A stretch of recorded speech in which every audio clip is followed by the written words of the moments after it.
Welcome back to the channel. Welcome back to another episode of the Freshman 15 College Football Podcast.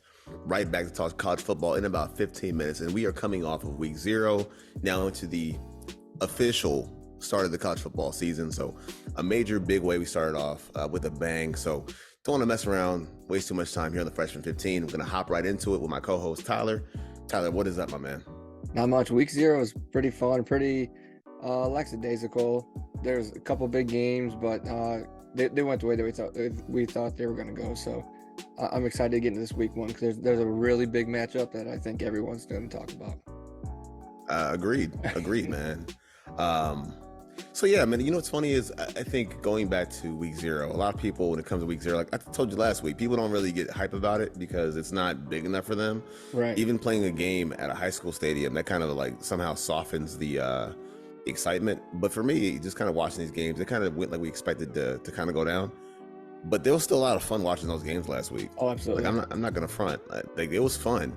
So kind of like we did last season, where if you guys are new to the channel, like, subscribe, all that jazz. But to let you know what our formatting is, we're going to talk about our recap of the Saturday Spotlight, last week's upset picks, and then we'll turn the page to this week in similar segments. So hit the like button, hit the sub button to see more vids like this on the Freshman 15 with me, LP Cruz, and Tyler Moore. So Tyler, to hop off, man, what I wanted to do was recap our Saturday Spotlight. So my game last week was San Jose State and USC. And going into that game, I had a lot of questions about USC from a lot of different topics. It was Caleb Williams, the offensive personnel, and of course their defense. And I had wondered, with Caleb Williams, is he going to be that pocket passer? Can he step up in the pocket? Gotta say, man, it was one throw in the game. It was the throw from the pocket to Singer. It was simple but effective. Mm-hmm. He drops back in the pocket, he reads the field, hits the back foot, and the ball is popped out of his hands. It's simple pitch and catch, but just the progressions that I saw in the game were kind of inspiring. We talk about the college football a lot, but we really talk about the next step for a lot of these players. And seeing how he handled himself in the pocket was something else. But then, of course, the throw that he had, which is a Heisman throw. It's like the Steph Curry step back after the bobble snap, which we're going to show here on the clip. But he balled out, man. I mean, he did what he had to do, what he always does, it seems like, every single week. But yeah, definitely a nice week. And then in regards to the new players, like the starting players, the returning players, if you will, I thought Austin Jones did a good job as well. Running the football, taking over for Dye. And then his backup, Marshawn Lloyd, looked good also, spelling Jones. And the other guy, Zachariah Branch. Yeah, rookie, freshman, yeah. Oh, my God, yo. You got some wheels. Yo, that's going to be the next pocket dynamo for a while, man. I'm not going to say the name that everyone's talking about. That's way too much hype. But, I mean, the guy's got the speed to match. But the only downside is the defense. Once again. Yeah, they let San Jose State hang around way too long for my liking, especially, you come in and their offense, they actually started off kind of slow, and it was halfway through the second quarter when Caleb Williams made that big play. It was still 7-7 against San Jose State. Like you would think, this is Caleb Williams' third year in the Lincoln Riley system. Yes, he has new players. They got a new offensive line. He's got new weapons. But you'd think that'd be like a well-oiled machine. And we didn't kind of see that until like midway through the third quarter into the fourth quarter, when they kind of, they kind of started to pull away a little bit. I mean, basically doubling the score, 56-28. But yeah, it's the talent takes over, right? And that's many games in football. Like the talent will eventually take over and kind of separate from the pack. Which is a question about the offense, but the defense, man, I still have kind of concerns too, because we saw the same things from last year. I saw busted coverages. There was one play where they had a 3rd and 22, and Cordero picks it up on the ground with his legs. 25 yards. It's flashbacks to last season. Yeah. And that team can't afford to have these same bust and coverage, man. Defense, you are not in the red, but it is code yellow/orange, man. So yeah, man, that's kind of one of the things I saw last week. But you had a Saturday Spotlight kind of off the grid. Yeah. Tell us about it. So his final score was 21-13. That was the San Diego State versus Ohio. The big thing was for me was Curtis Rorick. He was playing in that game. He come back off an ACL injury, and he ended up getting injured in the second quarter, I believe it was. But before he went out, he was 8 of 10 for 75 yards. His right tackle blows an assignment. He goes to duck underneath the defender. He makes the duck, but he takes a knee to the back of the head. It knocks him out. And then their backup quarterback comes in. He goes like 18 of 41 for 203 yards, 1 touchdown, 3 interceptions. So it kind of took the wind out of my sails for that game. And so I actually turned that one off and flipped into your game, because that one was going to be a little more exciting. And with the whole Dak Prescott calling the game for the Cowboys, that had my attention too. So yeah, it just sucks that like that quarterback that I was so excited to see, he comes back, he was playing really well, and then he gets hurt, like halfway through the second quarter. Blower, man. Yeah, blower. So then like there was no offensive fireworks you thought it was going to be. It ends up being like I said, 21-13 with that backup quarterback throwing 3 picks. So yeah. No fireworks, just snicks and sparklers. Right. Yep. Yeah, man. Those little popper things in your fingers is what it felt like, man. Them annoying things. So we both agreed on the same upset pick, right? Yes. So that was Hawaii and Vanderbilt. I know that you have a take on this game that's going to be a bit different from mine, possibly. So I will give you the baton, man. And what do you see from last week with Hawaii versus Vanderbilt? Oh, man.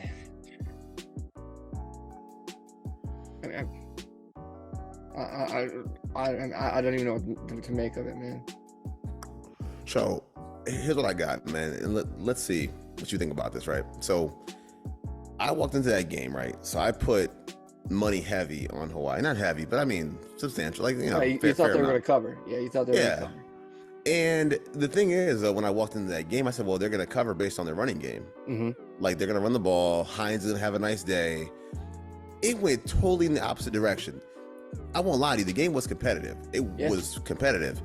But what happened was, I'm watching the running games for both teams got shut down. Like, they got shut down. And so what happened was, it became a game of Braden Shager going up against A.J. Swan. So for Hawaii, what kind of got them back was they had a lot of big plays down the field, which I didn't really expect that to happen so much for them. But even be it, Timmy Chang's offense, I still wasn't convinced about what they were going to do. Mm-hmm. They still did it. Swan was pretty effective. He was efficient.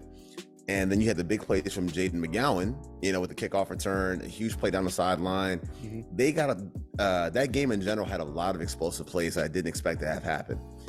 And the problem is for them, Vanderbilt, they allowed Hawaii to get back in the game late when they had a strong control over it. If you look back at that game, which I think was a very exciting game, and they probably should have covered, you have a red zone pick, mm-hmm. An otherwise great day, and then the pick to not lose the game, but I mean, you're down by 1 score trying to make a last-minute drive, and he throws another pick, Shager. It just had a lot of good to that game, and I feel like Hawaii really could have won it.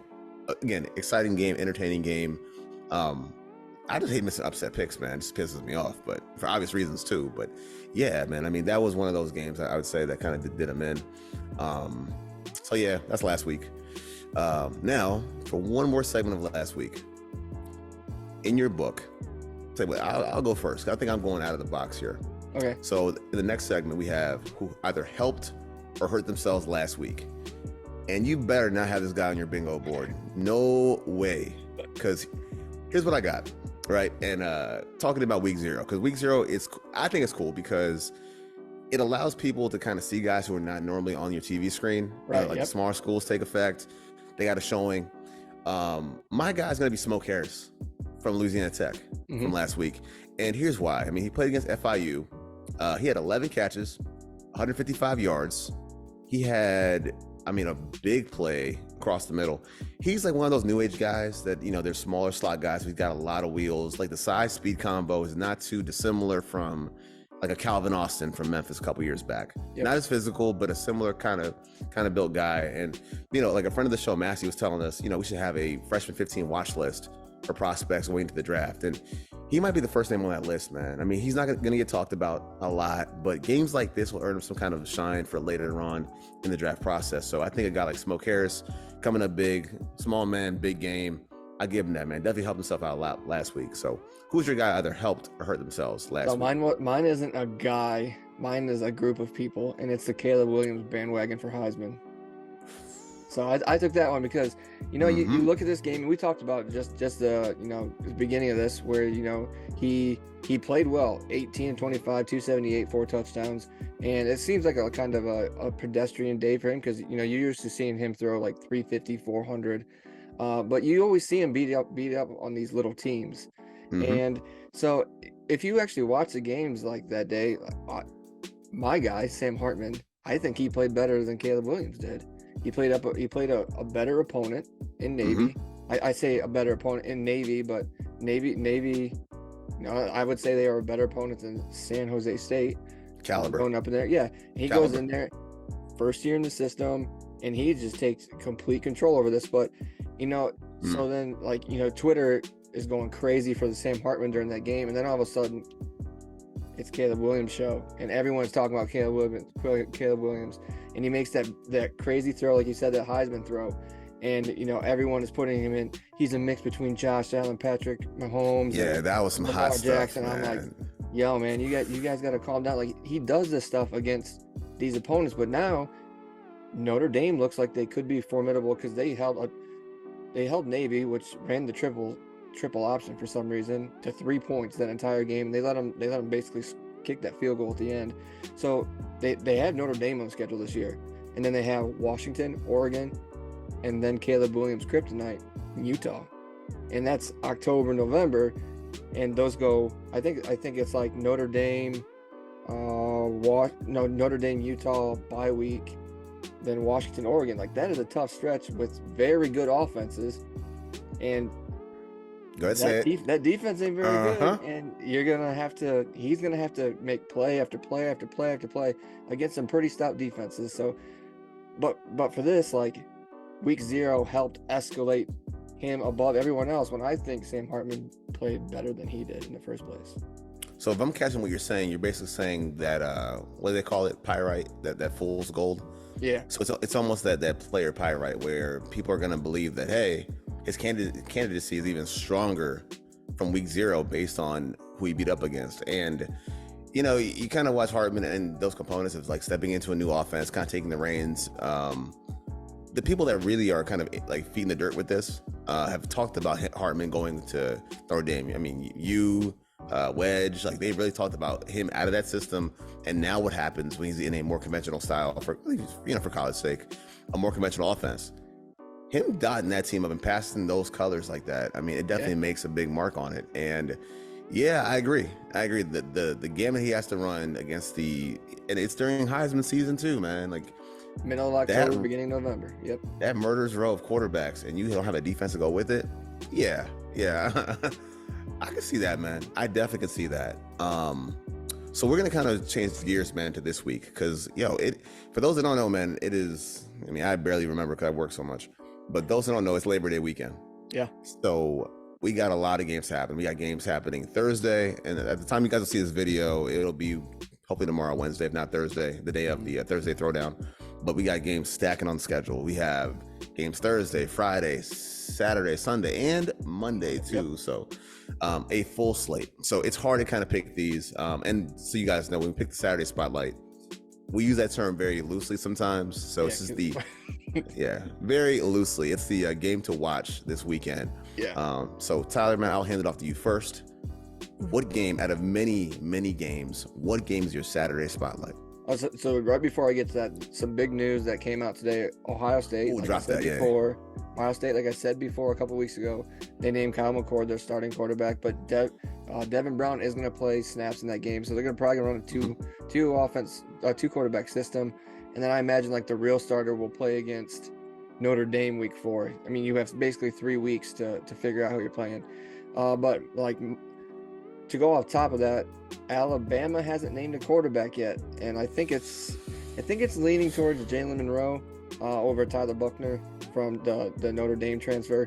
And looking at these games, like, because you said this is the Saturday spotlight, there's a lot of tune-up games. So it was like Michigan plays ECU, Texas versus Rice, Georgia, UT Martin, Alabama, Middle Tennessee. So like, there's only a couple really big games. So the big one, and I believe you have it too, is going to be LSU, Florida State. No? You don't have that one? Ride with it, bro. Take it. Yeah. Oh man, I thought for sure you're gonna have that one. So last year's Seminoles win that one, 24-23.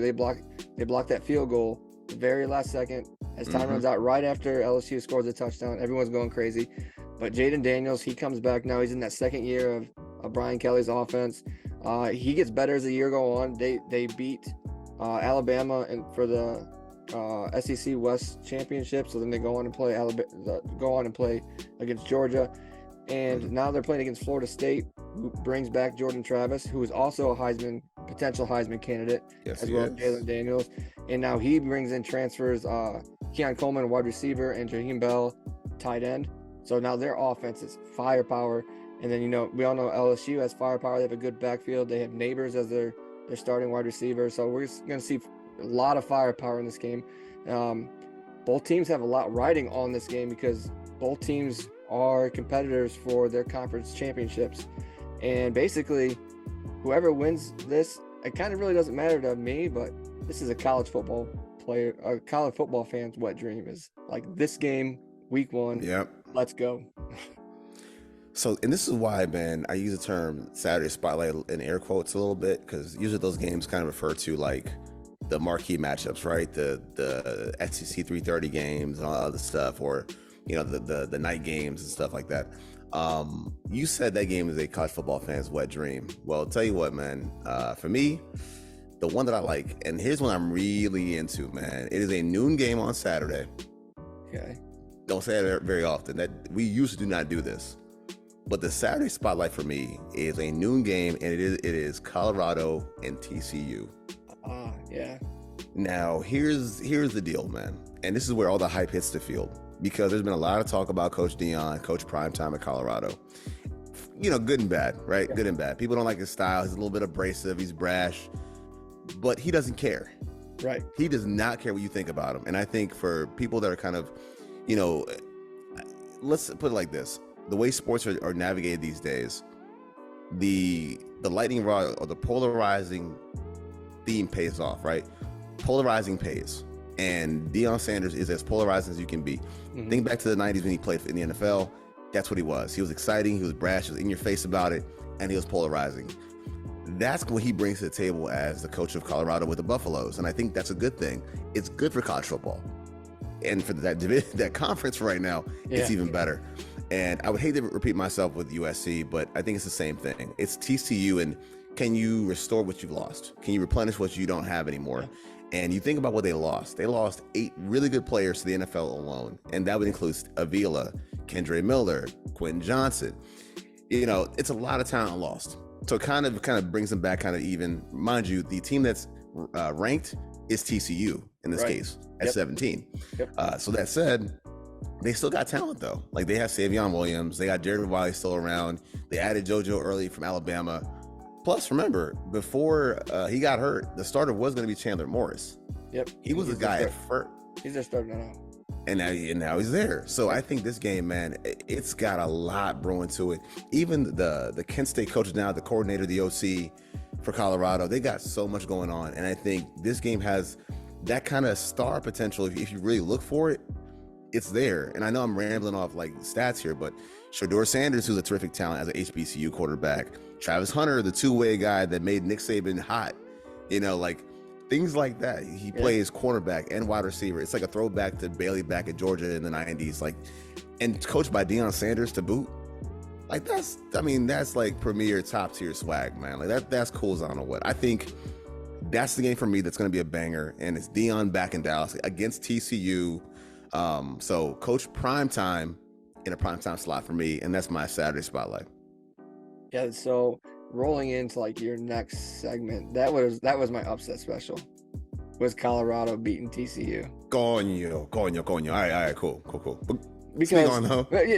Because last year, Chandler Morris did play in that game. It wasn't Max Dugan, it was Chandler Morris. And that game, even though Colorado finished 1-11 last year, they kept it close in the first half.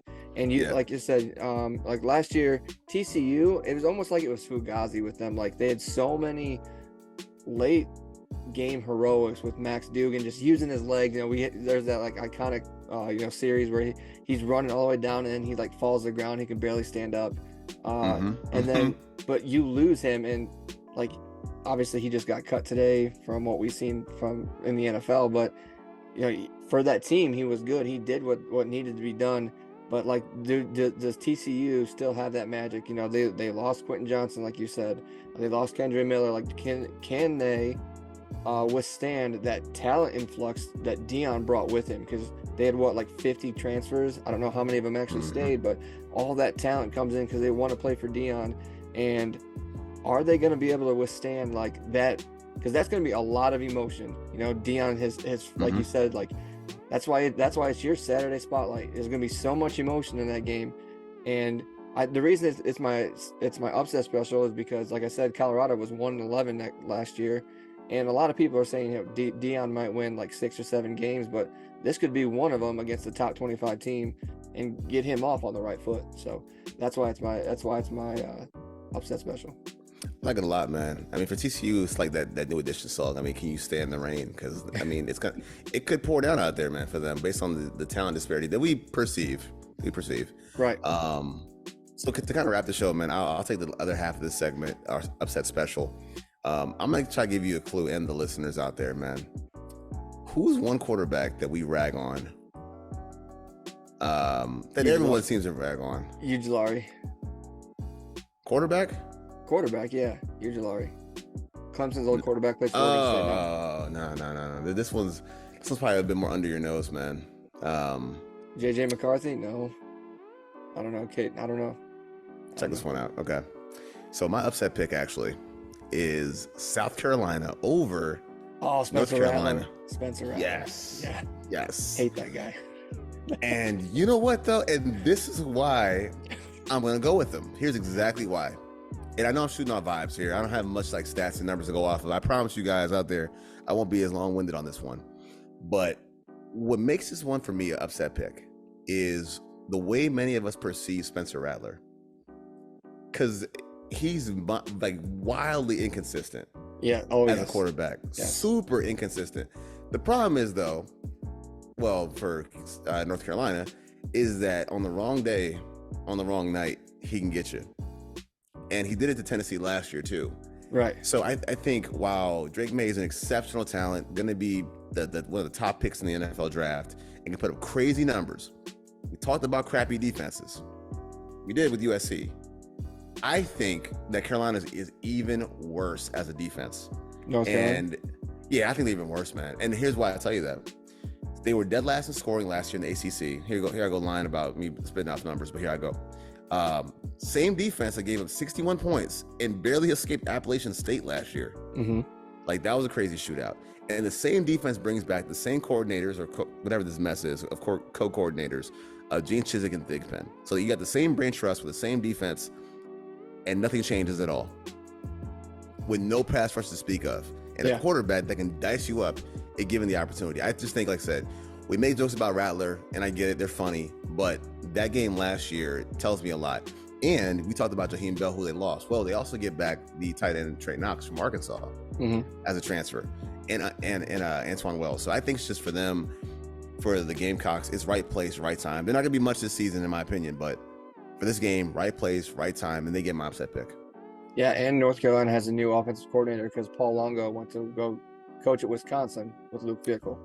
That is right. So I don't know if they're going to run that spread offense like they normally do. I haven't really looked too much into it because I know he's kind of going to run that at Wisconsin, which is going to be very interesting. What? I know you said you want to wrap this up, but like I did, like when we did like that running back episode, I dove into Wisconsin's offense because I'm like, they're going to be, they have good running backs. So they brought in a quarterback from SMU.